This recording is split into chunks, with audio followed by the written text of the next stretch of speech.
This is KM Wyland, and you're listening to the 202nd episode of the Wordplay Podcast.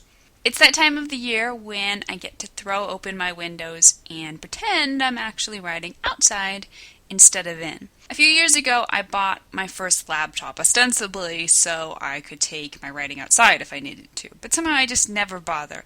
I don't like writing with my laptop on my lap, and the keyboard is particularly bad for my wrists. Plus, it's more of a pain than not to collect the battery, all my papers, and other odds and ends just to move outside. Occasionally, I'll take my hard copy editing outside, but it just never seems to happen with my writing.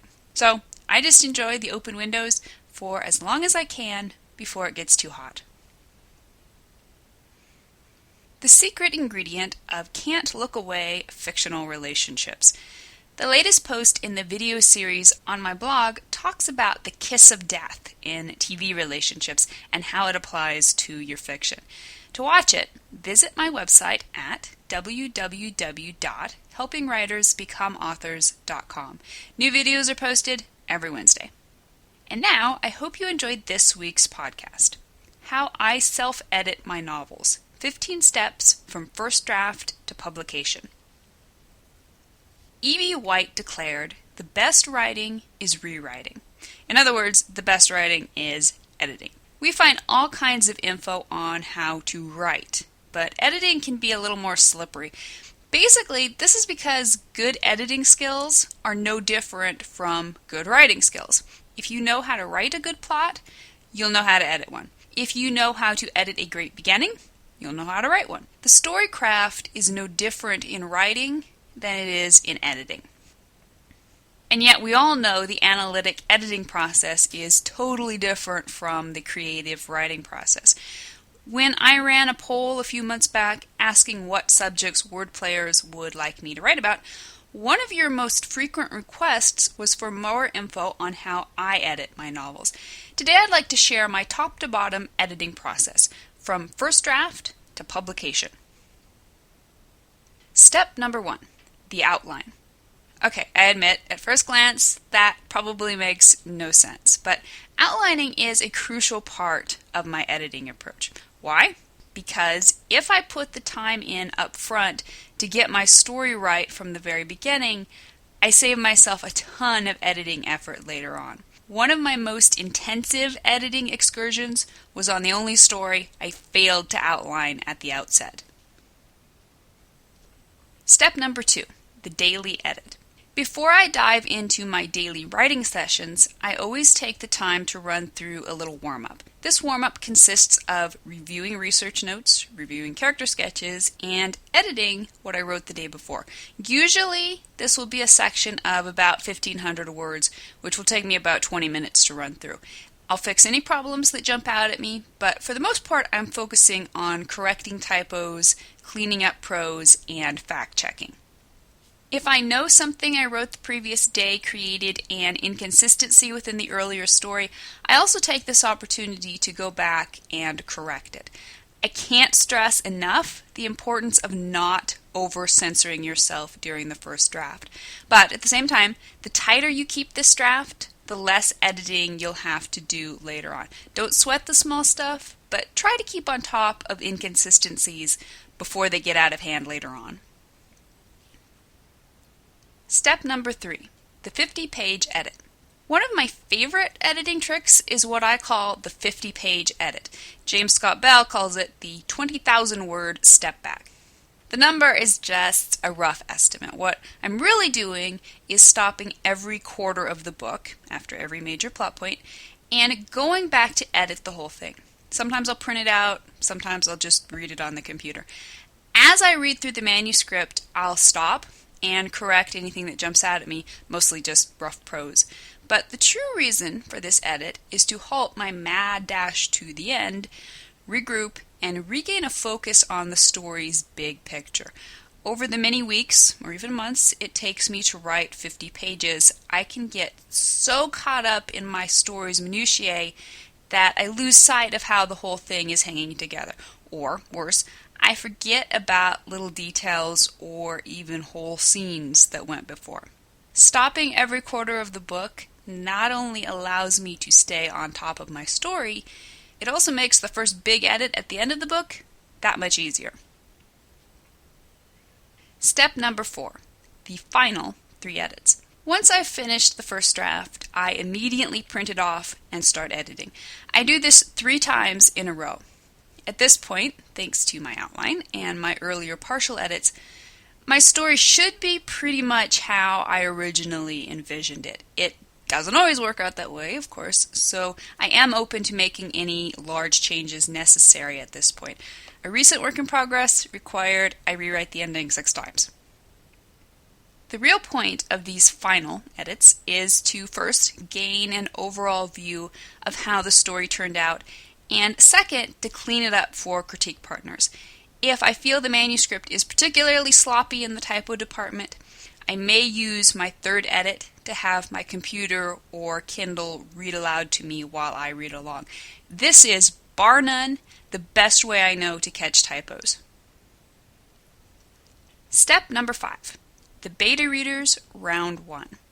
After I've finished my 3 post-first draft edits, I ship the manuscript off to my first round of critique partners. This group consists of 4 people, 1 who is a freelance editor, 2 who are critical readers, and 1 who is a superfan. Guess whose opinion I liked best? As the responses trickle back in, I will go ahead and make minor changes while writing notes about any big changes they suggest. Step number 6, the rest. Once I've sent the manuscript to the first round of critters, I don't even think about it for a while. Let me say that again. I do not even think about it. This is a tremendously important section. When in the heat of writing and editing and rewriting and editing and rinsing and repeating, we will inevitably lose all objectivity about our stories. We have to give ourselves some time and space to let go emotionally and to stop seeing through the rosy lenses of what we think we've written instead of what's really there. I'm often amazed by how differently a story looks after a few months of away time. Step number 7, the first big edit. Depending on my schedule and what other big projects I have going on, I will usually pull the manuscript out of the closet about 6 months after sending it to the beta readers. I go over my notes from their edits, as well as any thoughts I've had during the intervening time, and I organize them chronologically within the story. Using track changes in Word, I will write the notes in as comments and attach them to the pertinent points in the story. If I have any notes that apply to the story as a whole, I'll list them in order of importance and stick them on a blank page at the beginning of the manuscript. I'll usually do this edit on the computer since it often involves big changes. Before each editing session, I'll review the overall ideas I want to keep in mind. Then, starting at the beginning, I'll read right on through the whole thing, stopping where necessary to heed my notes. Depending on how messy the story ended up being, this edit might be anything from a basic read-through with a few tweaks, or a massive rewrite that takes months. Step number 7.1, the proofread. If the previous edit/rewrite was particularly massive, I may print off the manuscript and proofread it 1 to 3 times to clean up any resulting typos and inconsistencies. Step number 8, beta readers, round 2, rest, round 2. Once that big edit is over, I send the manuscript on to the next round of readers. More than huge critical plot tweaks, what I'm looking for from these readers is simply answers to the questions: does this work for you? Does this make sense? Do you like it? If I'm on the right track, these readers provide a boost of confidence, which is always nice at this point, after the major critical responses from the first batch of critiquers. During this period, I'm once again ignoring the story and letting it rest. Step number 9, the second big edit. By the time I get my beta readers' responses back, probably a year and a half will have passed since I completed the first draft. I stop and do another full read-through of the story. Again, this could be a quick pass or a major rewrite. Step number 10, the beta readers, round 3, rest, round 3. I send the manuscript out again, this time to 2 or 3 readers, but this time I don't send the manuscript out to all of them at once. I'm now nearing the beginning of the end of my editing. The book's scheduled publication is only a year away. If the book is ever going to be good enough to publish, this is its last chance. If one of these readers suggests major changes, I want to be able to have the next reader read the refreshed manuscript and tell me whether or not I aced those changes. This round of beta readers are hard-hitting, critical readers. At this point, I want to make certain I've either fixed all the major problems or know what to fix. I schedule 6 months per reader, hoping they'll be able to get the manuscript back to me sooner than that. Step number 11, the third big edit. After receiving the manuscript back from the last of the heavy-hitting beta readers, I run through it one more time to polish it up. This is do or die for the book. If I feel it's good enough to publish, it's full steam ahead from here. If not, it gets a swift bullet in the head and I move on. Step number 12, the editor. If the light is still green on the publishing schedule, this is where I hire the services of a professional editor. Kathy Lynn Dyke has worked on 2 of my books, and I heartily recommend her services.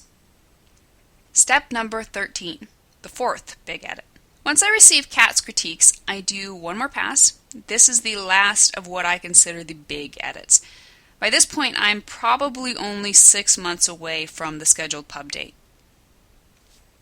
Step number 14, the final cleanup edits. Depending on how much time I have until the pub date and how long the book is, I will go through the manuscript 2 or 3 more times just to clean up any remaining inconsistencies or rough spots. By this point, there shouldn't be too many problems, but if the book has undergone major changes, there are always problems that stick around until the very end. Step number 15, copy edits and beta readers, round 4. Finally, I call it good on the tweaks, tell myself I can't change anything big unless it's crucial, and start typo hunting. I use several methods to help me track down those sneaky typos. My favorite is the one I mentioned previously about reading along as my Kindle or computer reads aloud to me. I also read the manuscript aloud myself, with plenty of lemon water on hand to soothe my throat. Finally, if the stress injuries in my wrists aren't acting up too bad, I will print off a hard copy and, as I read, use a highlighter to put a dot beneath each word to make sure I'm reading each word on the page and not what I think is on the page. During this section, I also like to send the manuscript out to as many as 4 final beta readers who are willing to lend me their objective eyeballs in catching any further typos. James Michener famously said, "I'm not a very good writer, but I'm an excellent rewriter." As you can see, I take this approach to heart. A novel is a tremendously complicated undertaking. Very few of us can get it spot on perfect the first time around, no matter how excellent our grasp of storytelling techniques. To create the best story possible, we have to commit to the long haul with our books. This means not just spending the time to prep and write a book, but also the months and even years necessary to smooth out all its rough spots. Thank you for listening to the Wordplay Podcast. To read a transcript of this episode, you can visit my website at helpingwritersbecomeauthors.com. And be sure to check back again next week.